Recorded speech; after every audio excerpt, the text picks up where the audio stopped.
Ito ngayon dito sa Muñoz, oh. Grabe, buhol-buhol. Kasi hindi na makadaan sa Royal.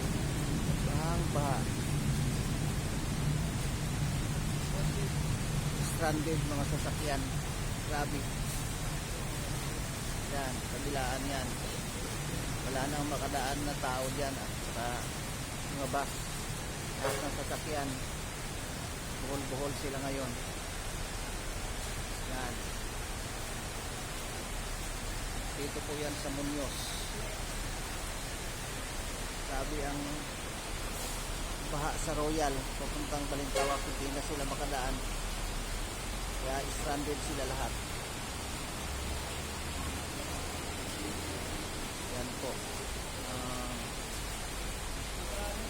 sitwasyon ngayon dito sa Muñoz. Grabe.